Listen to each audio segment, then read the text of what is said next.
चुनाव का पूर्ण बहिष्कार कर रहे हैं। और ये जो बहिष्कार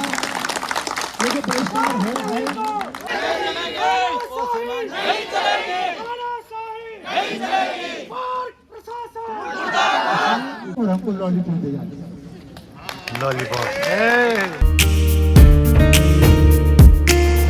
सभी को राम राम। आज का ब्लॉग होने वाला है यमकेश्वर का सबसे बड़ी परेशानी। यमकेश्वर ब्लॉक में जो हमारा गांव पड़ता है गंगा भोगपुर और 82 गांव पूरे यमकेश्वर ब्लॉक के सभी परेशान हैं। बीन नदी पुल निर्माण आज तक नहीं हो पा रहा है, सिर्फ बातें चलते रहती हैं। तो आज हम मीटिंग में आपको दिखाएंगे क्या होता है मीटिंग में जब वन विभाग के अधिकारी और गाँव वाले आमने सामने होते हैं, तो उनकी किस तरह से इस बातचीत को आगे बढ़ाई जाती है, क्या हमारी सुनवाई होती है। ये सारी चीज़ें आपको आज इस मीटिंग में पता चलेंगी। स्कूल टाइम में भी काफ़ी दिक्कतें होती थी, टीचर्स नहीं आ पाते थे नदी की वजह से। और जैसे कि हमारे स्कूल में पढ़ाइयाँ भी बहुत दिक्कतें हो जाती थी उस टाइम पे, और आज भी हो रही हैं वो चीज़ें बरसाती टाइम पे। और जैसे कि हमारा अब कॉलेज टाइम है तो अब कॉलेज भी नहीं जा सकते हम बी नदी के टाइम पे। हमारे 3 महीने के लिए हमारा कॉलेज में भी हम पढ़ाई लिखाई नहीं कर पाते और हमारे कॉलेज की अब्सेंट लगती है। हम न इधर से भी नहीं जा सकते बीन नदी से, दूसरी तरफ हमारा जो चीला पड़ता है रेंज, उधर की तरफ चीला में घासीराम नदी आ जाती है, तो इस वजह से वहाँ भी नहीं जा पाते।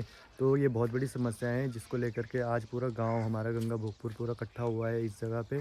और यमकेश्वर ब्लॉक पूरा सहयोग कर रहा है चुनाव बहिष्कार को लेकर के, क्योंकि इस बार हम किसी भी पार्टी को वोट नहीं दे रहे हैं, ना ही बीजेपी को ना ही कांग्रेस को। क्योंकि हम 24 साल हो गए हैं उत्तराखंड स्थापित हुए हुए, तो 24 सालों से हम वोट ही देते आ रहे हैं, चाहे बीजेपी को दे हों चाहे कांग्रेस को दे रहे हों, कोई भी पार्टी को दे रहे हों, लेकिन काम कोई पार्टी नहीं कर रही है। तो अब सीधी सी बात है, चुनाव बहिष्कार किया जा रहा है। रामचरितमानस की एक पंक्ति याद आती है, विनयन मानत जलधि जड़ गए 3 दिन बीत, बोले राम सकोप तब भय बिन होत न प्रीत। रामचंद्र जी ने समुद्र पार करने के लिए 3 दिन तक समुद्र की प्रार्थना की, लेकिन समुद्र हाजिर नहीं हुआ। जब रामचंद्र जी ने अपने धनुष पर अग्निबाण चढ़ाया, तब समुद्र कांपते हुए रामचंद्र जी के पास उपस्थित हुआ, चरणों में पड़ा और तब लंका तक जाने के लिए मार्ग दिखाने का सुझाव दिया। सेम वही स्थिति यहाँ पर भी है। गंगा के किनारे तटबंध का मामला था या बीन नदी पर पुल का मामला था, ये इन मामलों पर मंथन हो ही रहा था कि तब तक 2013 में केदारनाथ में जो आपदा आई, उस आपदा ने हम सबको हिला के रख दिया। गंगा भोगपुर तल्ला में पानी पहुंच गया और गंगा भोगपुर तल्ला में जब पानी पहुंच गया तो लोगों को जो है अपना सामान उमान सब छोड़ करके और नहर की पटड़ी पे शरण लेनी पड़ी। बीन नदी का पुल था। बीन नदी के पुल की ये स्थिति होती है कि गांव से कम 100-200 छात्र छात्राएं यहाँ से इंटर करने के बाद जो डिग्री कॉलेज में जाते हैं, 3 महीने के लिए उनका पठन पाठन ठप हो जाता है। एक कोडिया किमसार मोटर मार्ग है। इस मार्ग पर इतनी धूल धकड़ होती है कि बच्चों का स्कूल आने का समय होता है और ऊपर से जब जीप और कारों का कारवां चलता है तो बच्चे स्कूल आते आते तक धूल से हाँफने लग जाते हैं। इन 3 मांगों को लेकर के हमारे स्थानीय लोगों ने एक मीटिंग का प्रोग्राम बनाया और उसका केंद्र बिंदु गंगा भोगपुर को रखा, ताकि यहाँ पर आने जाने वाले अधिकारियों के लिए सहूलियत रहेगी और वो यहाँ पर आकर के आसानी से हमारी बात को सुन सकेंगे। तो यहीं पर इसी हल्दू के पेड़ के नीचे मई 2015 में पूरे इलाके ने, या मैं ये कहूँगा कि लगभग यमकेश्वर विधानसभा के अधिकांश गांवों ने यहाँ पर अनिश्चितकालीन हड़ताल का प्रोग्राम किया। उस समय राज्य में माननीय हरीश रावत जी की सरकार थी, या यूँ कहो कि कांग्रेस की सरकार थी। हमने उनको ज्ञापन भी दिया, उनसे मिलने के लिए भी गए इन मांगों को लेकर के, लेकिन समस्या जस की तस बनी रही। बाद में 4-5 महीने के बाद वो आंदोलन आमरण अनशन के रूप में तब्दील हो गया। हमारी गांव की वीरांगनाएं, 4-5 महिलाएं और 4-5 हमारे पुरुष वर्ग से यहाँ पर भूख हड़ताल पर बैठे। जब 1-2 माताओं की तबीयत ज़्यादा बिगड़ने लग गई तो इसकी खबर माननीय जिला अधिकारी तक पहुंची। सरकारी अस्पताल से डॉक्टर यहाँ पर परीक्षण के लिए आए और गंभीर स्थिति को देखते हुए उन्होंने राज्य सरकार को अपने स्तर से सूचित किया कि ये जो भूख हड़ताल पर बैठे हुए इनकी स्थिति बहुत ज़्यादा खराब हो रही है। क्या हुआ कि माननीय मुख्यमंत्री जी ने, हरीश रावत जी ने, तत्कालीन मंत्री सुरेंद्र सिंह जी जो उस समय स्वास्थ्य मंत्री थे, उनको यहाँ भेजा और यहाँ भेज करके गांव वालों से सामंजस्य बिठा करके और ये हुआ कि हम तुम्हारी सारी मांगें मानने को तैयार हैं। आप अपने धरना को, आप अपने आमरण अनशन को स्थगित कर दो। एक बार गांव की भोली भाली जनता फिर इनके ढंगने में आ गई और 6 महीने के बाद हमने अपना धरना प्रदर्शन समाप्त कर दिया। उस समय जो उप जिलाधिकारी महोदय जो थे, उन्होंने यहाँ पर आकर के उन आमरण अनशन वालों को जूस वगैरह पिला करके धरना समाप्त करवाया। समस्याएं जस की तस बनी हुई हैं। अफसोस इस बात का होता है कि इस उत्तराखंड को बने हुए 24 साल हो गए। इस उत्तराखंड को बने हुए 24 साल का समय गुजर गया। इस 24 साल में से 15 साल हमारे मैडम विजय बड़थौल जी ने ले लिए। 3 बार के विधायक, उसके बाद 5 साल मैडम रितु खंडूरी जी ने ले लिए और उसके बाद वर्तमान में रेणु मिश्र जी यहाँ पर विधायक हैं। तो ये उनका 24वां साल चल रहा है और उत्तराखंड के बने हुए को भी 24वां साल चल रहा है। लेकिन हम उसी पायदान पर खड़े हैं जहां पर हम 24 साल पहले थे। बहुत लज्जा की बात है, बहुत शर्म की बात है। हमने अपने विधायकों से, अपने सांसद महोदय से बार बार निवेदन किया। हमारे सांसद माननीय तीरथ सिंह जी केवल उसी दिन हमें दिखाई पड़े थे जिस दिन वो अपने चुनाव प्रचार के लिए यहाँ आए। उसके बाद आज तक हमने उनके दर्शन नहीं किए। जहां तक सवाल है चुनाव बहिष्कार का, जब आदमी सारे यत्नों को करके थक जाता है तो उसके बाद उसके पास आखिरी हथियार होता है जो लोकतंत्र में, जो प्रजातंत्र में हमारे संविधान ने हमारे नागरिकों को दे रखा है, चुनाव का बहिष्कार। हमारे पास एक ऐसा हथियार है, हम उस हथियार के मालिक हैं। प्रत्येक आदमी उस हथियार का मालिक है, चुनाव का बहिष्कार। वो कहावत याद आती है कि दूध का जला हुआ छाछ को भी फूंक फूंक के पीता है। हम तब जो है इस चुनाव में भाग ले सकते हैं जब हमारी मांगों को हम ये देख लें कि ये धरातल पर उतर गई हैं और धरातल पर इन पर कार्य शुरू हो गया। वरना हमारा ये चुनाव बहिष्कार इसी तरह से रहेगा, चाहे वो विधानसभा का चुनाव हो, चाहे लोकसभा का चुनाव हो, हम जो है इसमें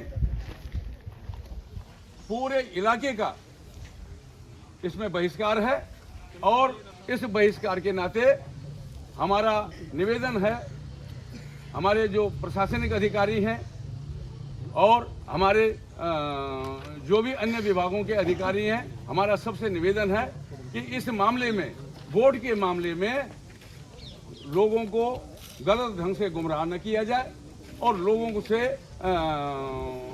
गलत ढंग से जैसे कहते हैं कि साम दाम दंड भेद, ऐसी नीति न अपनाई जाए और गांव वालों को उनके विवेक पर छोड़ दिया जाए कि यदि गांव वालों का ये विवेक है कि जब तक हमारी ये तीनों मांगे धरातल पर नहीं उतरती हैं, हम तब तक जो है हमारा चुनाव का पूर्ण बहिष्कार है।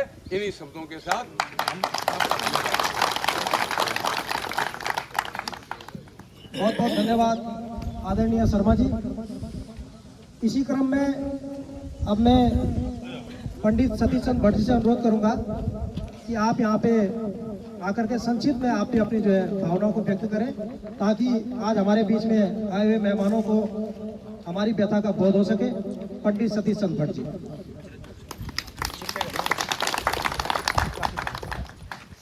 उत्तराखंड बने हुए 24 साथी, और जो अभी शर्मा जी ने जिस प्रकार कहा था कि जो स्थिति उस समय थी वही स्थिति अब भी बनी हुई है। और हमारा बड़ा दुर्भाग्य है, हम एक ही पार्टी के सपोर्टर होते हुए, भाजपा के प्रमुख समर्थक होते हुए, अभी जितनी बार है सब हर बार भाजपा यहाँ से जीती है। हमारा दुर्भाग्य है कि हमारी मांगे सरकार से नहीं करती। हमको ऐसे दोयम दर्जे के नागरिक बना रखे हैं। बांग्लादेशियों को सारी सुविधाएं, रोहिंग्या को सारी सुविधाएं, और हमारे लिए कुल नहीं। हमें ऐसे लगता है हम पाकिस्तान की जो रिफ्यूजी है, हमारे साथ ऐसा भेदभाव हो रहा है। कितनी बार सरकार से मांग की गई, लेकिन सरकार जो है सो रही है। और मुझे ऐसा लगता है सरकार समझ रही है कि ये हमारे गुलाम है। हमारी पार्टी ये समझ रही है हमारे गुलाम में जाएंगे, कहाँ जाएंगे। तो मेरा सरकार से अनुरोध है, यदि शीघ्र हमारी मांगों पर ध्यान नहीं दिया गया तो क्षेत्र की जनता जो है अपने उग्र रूप में जब आ गई तो फिर सरकार इसकी जिम्मेदार होगी। मैं ज़्यादा न बोलते हुए मैंने एक 2-4 लाइनें लिखी हैं, मैं उसको कहना चाहूँगा कि भारत देश हमारा और हम उत्तराखंड के वासी हैं, यमकेश्वर विधानसभा और गंगा भूमि के निवासी हैं। विकास को तरसता ढांडा मंडल कहलाता है, बड़ा किमसार देवरण और धारपुर राम जी वाला है। इधर भी नदी का खतरा, उधर से काशी राम है। बरसात में क्षेत्र की जनता होती परेशान है। पुल बनेगा, सड़क बनेगी, ऐसी आस लगाती है। भोली भाली जनता बेचारी हर साल धोखा खाती है। जहाँ की जनता हर बार ही कमल का फूल अभिलाषी है। विधानसभा और गंगा वासी है। पेड़ों और ताल नदी का होता जहाँ पर संगम है। ऊपर विराजे बिंदवासिनी माता, बड़ा ही बेगम है। अति मनोरम दृश्य यहाँ के बड़ा मन को भाता है। देश विदेश से यहाँ पर श्रद्धालुओं का तांता है। हर साल पुल की घोषणा करते, पुल नहीं बनाते हैं। विकास की डींगे हांकर मोदी नाम से वोट पाते हैं। इनकी चाल को समझो भाइयों, से सत्ता के अभिलाषी हैं। गंगा गोरपुर के वासी हैं, हम गंगा गोरपुर के वासी हैं। क्या जान रहे कहते हुए इतने कहता चाहूँगा कि हमको हर बार तरसाते हैं और हमको लॉलीपॉप दे जाते हैं। Lollipop, lollipop, lollipop. धन्यवाद आदरणीय सतीश चंद्र भट्ट जी। आपके द्वारा एक लॉलीपॉप जो एक टॉफी होती है उसको दर्शाया गया है, आप लोगों के सम्मुख दिखाया गया है। और ये मात्र एक ट्रॉफी नहीं है, ये बहुत कमाल की चीज़ है जिसके द्वारा जो है हर बार ये खेल खेला जाता है, इसलिए आपने जो ये इसका इस्तेमाल किया है। हमारे बीच में वन क्षेत्राधिकारी गौरी एवं वन क्षेत्राधिकारी चीला मौजूद हैं। आपका भी इस बैठक में हार्दिक धन्यवाद है कि आप लोग यहाँ पे हमारे सम्मुख बैठे हैं। और कहीं ना कहीं हमारी जो समस्याएं हैं वो राजा जी टाइगर रिजर्व होने के कारण से आप लोगों से संबंधित भी हैं, क्योंकि सरकार की ओर से, प्रशासन की ओर से मैं समझता हूं कि वन क्षेत्राधिकारी एक ऐसा पद होता है जो डायरेक्ट जो है जनता के बीच में और कर्मचारियों के बीच में रहते हैं, तो आपके बीच में अहम भूमिका है। अब मैं अनुरोध करूंगा खुशीराम रोडाकोटी जी से कि आप यहाँ पे आकर के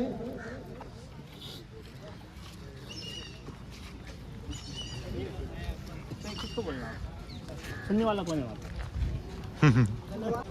अब मैं अनुरोध करूंगा पंडित ऋषिराम रोडाकोटी जी से कि आप यहाँ पे आए और आप भी अपने जो उद्गार हैं, जो भी आप बोलना चाह रहे हैं, आप भी अपने जो है अपने उद्बोधन में प्रकट करें। लंबोदरम सुंदरम रसंत मंद कंदलम दंताघातविदादागुरे सिंदूर शोभाकरम वंदे शैलसुताम गणपतिम सिद्धिप्रदम कामदम। अब की बार आर पार विकास नहीं तो वोट नहीं, इसका समाधान चुनाव है। इसका इस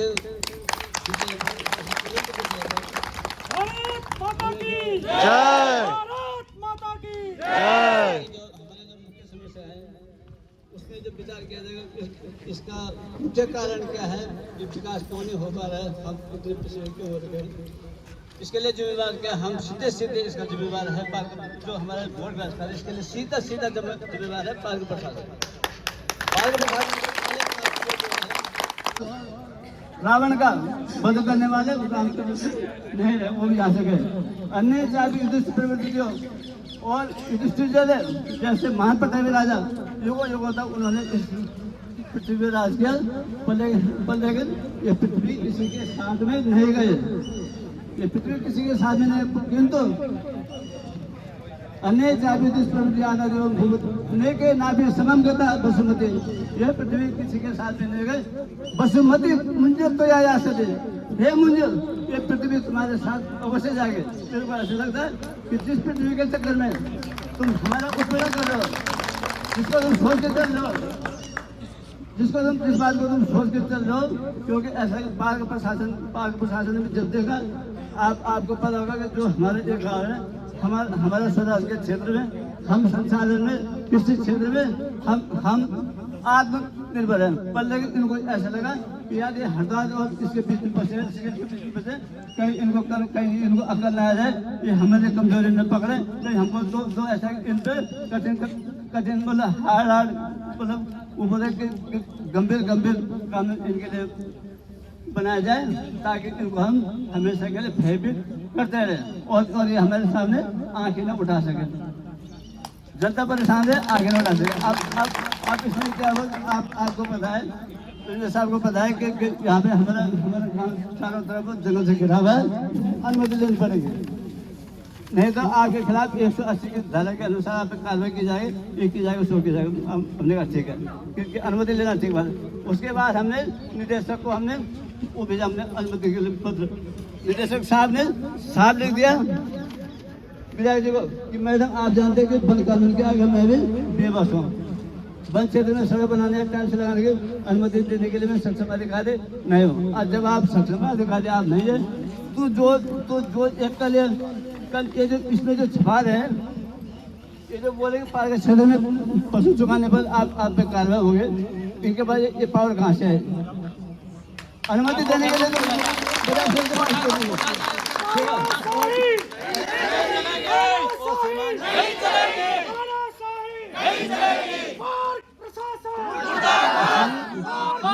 अधिकारियों को हमने हमारे जवाब में तो शर्मा जी अब तो हमारे ऐसा अब हमारे पास अब एक ही साधन है हमारे पास है एक ही साधन है एक सेकंड एक हमारे पास एक ही साधन है कि हम वोट व्यवस्था करेंगे और इसकी सारी जिम्मेवारी पार्क प्रशासन की है पार्क प्रशासन की होगी हम इसको आगे किस तरह करेंगे थैंक यू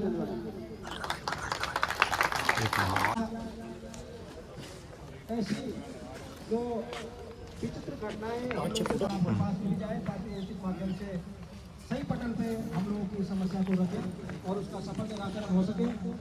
बात सार की करी है तो सार एक ही है कि हम लोग इस बार चुनाव का पूर्ण बहिष्कार कर रहे हैं और ये जो बहिष्कार है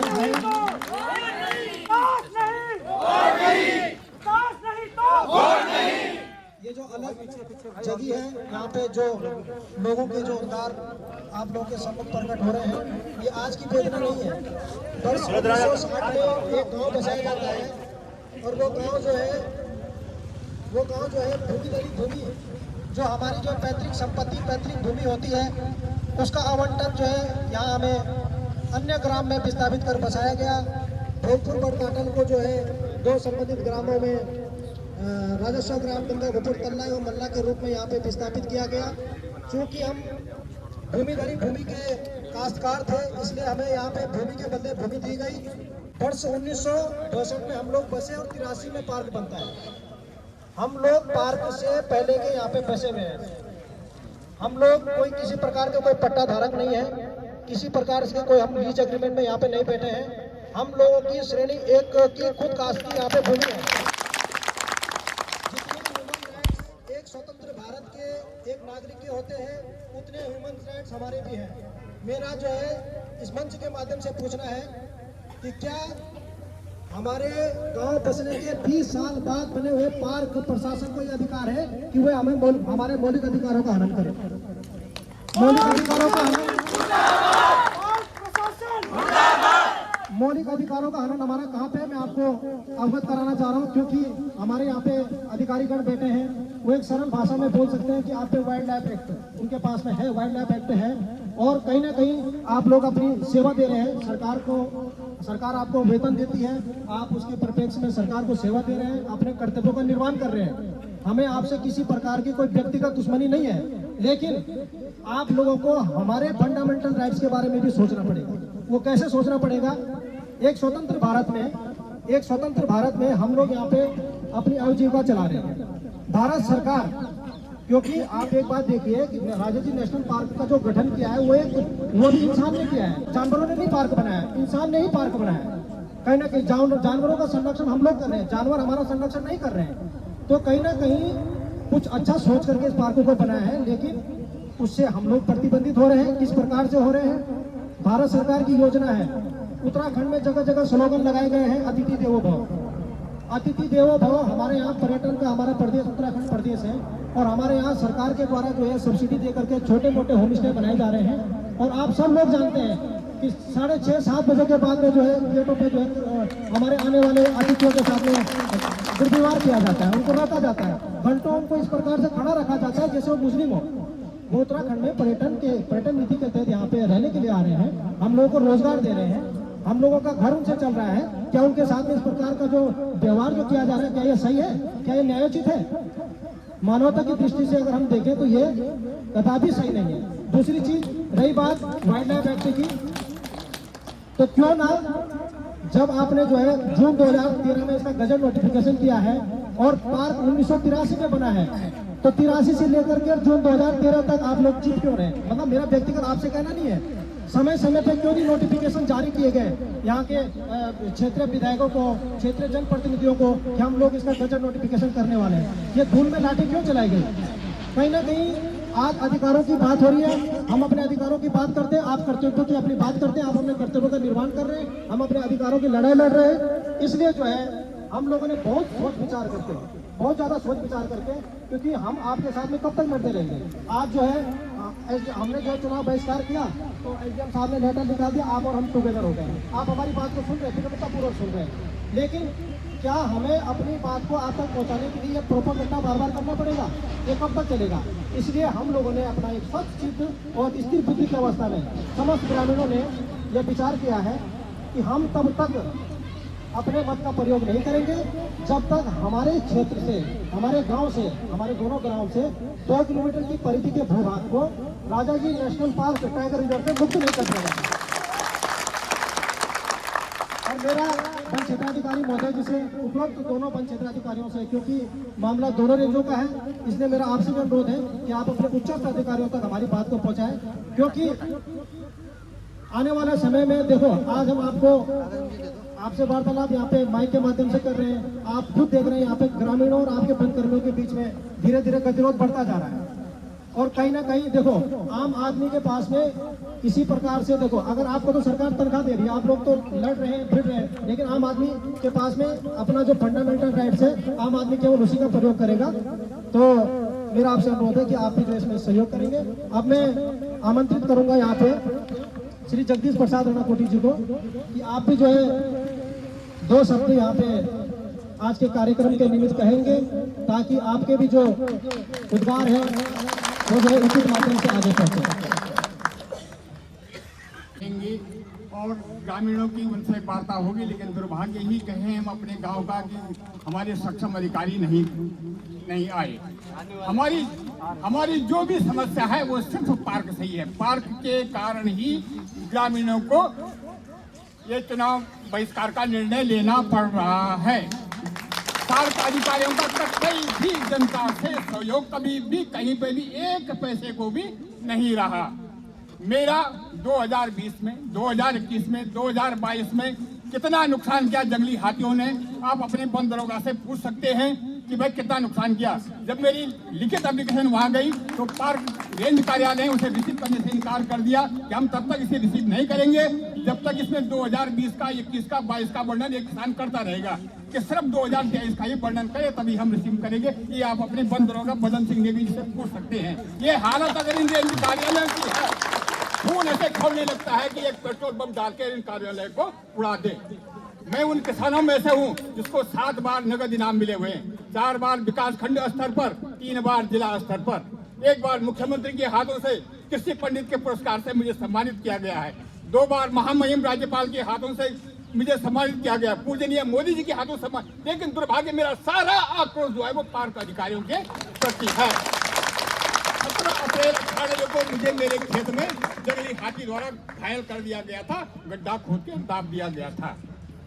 18 अप्रैल के अमर उजाला में ये आया था, 19 अप्रैल के दैनिक जागरण में, 20 अप्रैल के पंजाब केसरी, हिंदुस्तान, नव भारत टाइम्स, सारे जितने भी समाचार पत्र हैं, सारे समाचार पत्रों में ये प्रकाशित हो गया था।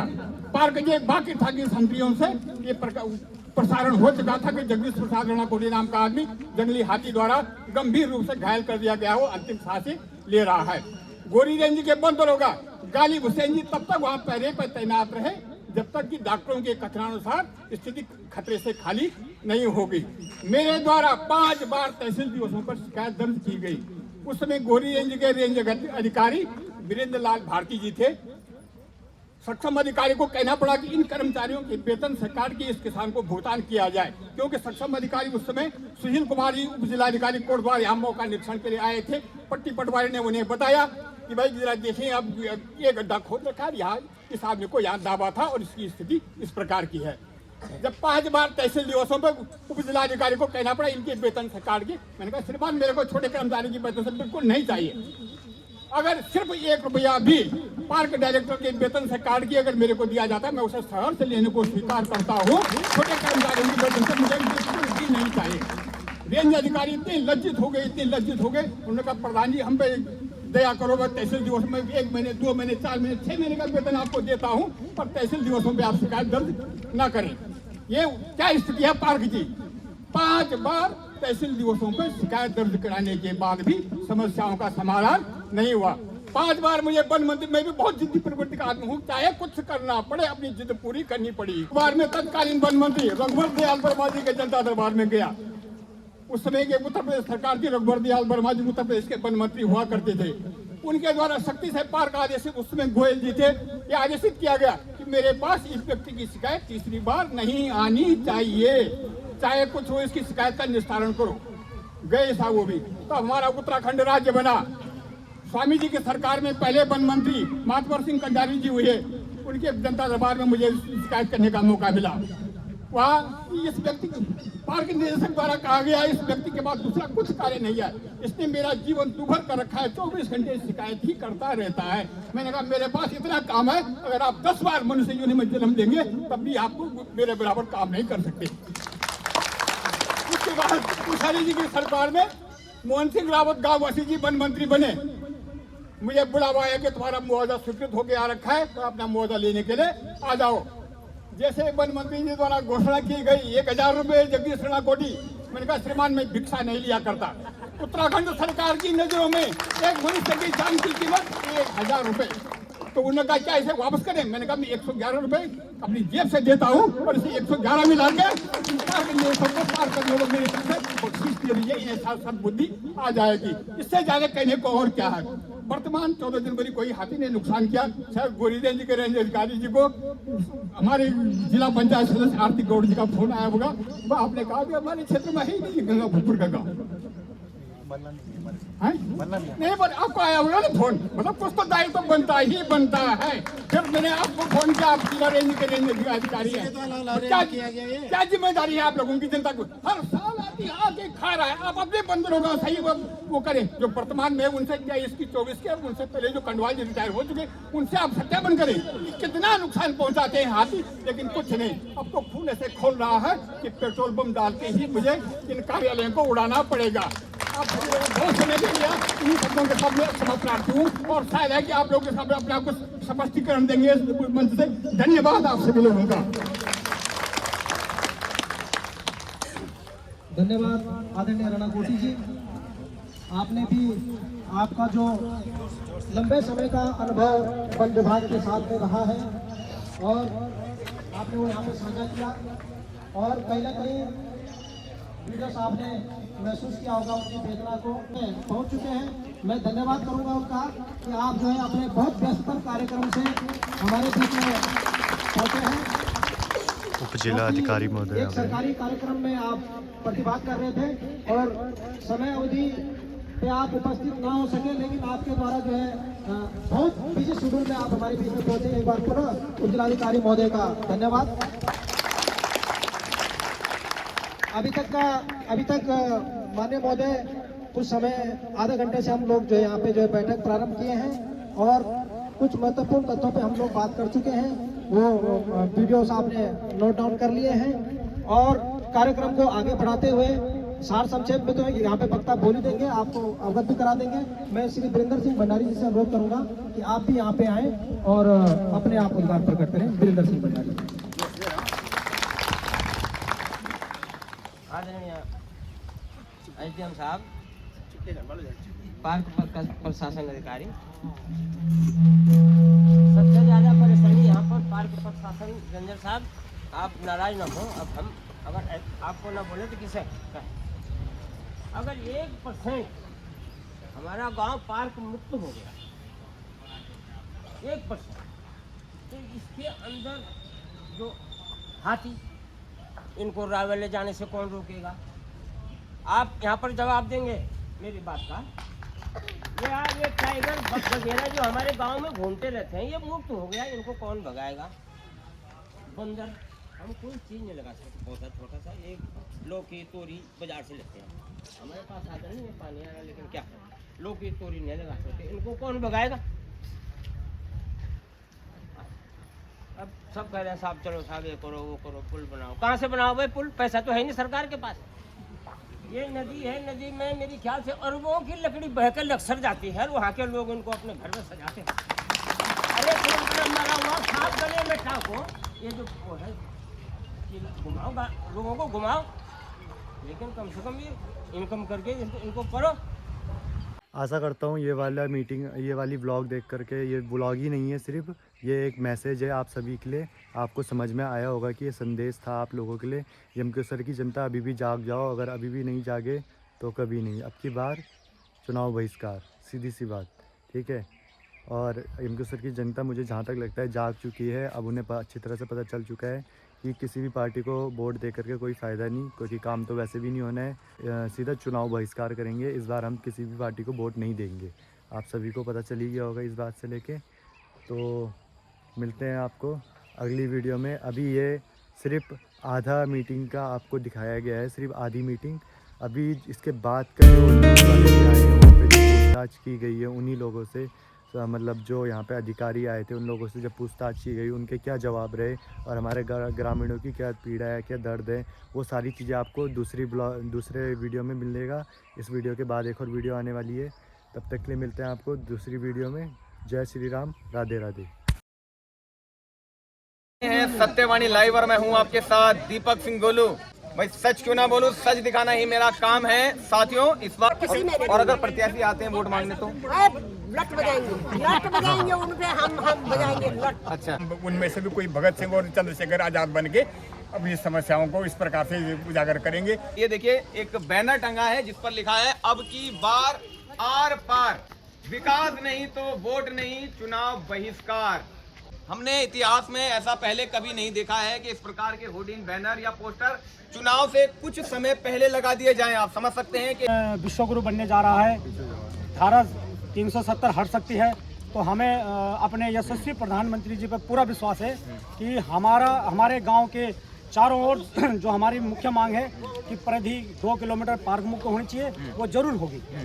ऐसे लगभग उत्तराखंड में लगभग 8-9 मुख्यमंत्री जो भी बने, ऐसे कोई मुख्यमंत्री नहीं रहे हैं जिन्होंने जो है बी नदी का पुल की घोषणा जो है अपने सार्वजनिक मंच के माध्यम से न करी हो। क्योंकि जहां से 70 से 80% वोट भाजपा के लिए पड़ती थी और आज मतदान बहिष्कार की नौबत आ रही है, तो भाई ऐसी क्या परिस्थिति बन गई कि जनता ये मतदान बहिष्कार का निर्णय ली। आप लोग चुनाव का बहिष्कार कर रहे हैं कि हमने वोट नहीं देना इस बार, क्या कारण है, क्यों कह रहे हैं? कारण ये है, ये देखो हमारे सामने रोड है, उस रोड का हाल देखो। बिल्कुल, इससे ज्यादा स्थिति किसी और रास्ते की नहीं होगी पूरे उत्तराखंड में, मुझे तो ऐसा ही लगता है। और बरसात की बात करें तो क्या ही कोई इस पर जा पाएगा अगर 2 व्हीलर की बात की जाए, क्योंकि मैं जाके देख चुका हूँ। उसके लिए हम आमरण में बैठे हुए थे, उस दिन से बहन मेरी बीमार पड़ी हुई है। अच्छा, अनशन भी किया? अनशन में 8 दिन तक बैठी हुई है। 8 दिन तो हम आमरण में रहे, हमारी मांग पूरी नहीं हुई। ऋषिकेश से सटी हुई विधानसभा यानी कि जो यमकेश्वर विधानसभा है उसके गंगा भोगपुर क्षेत्र में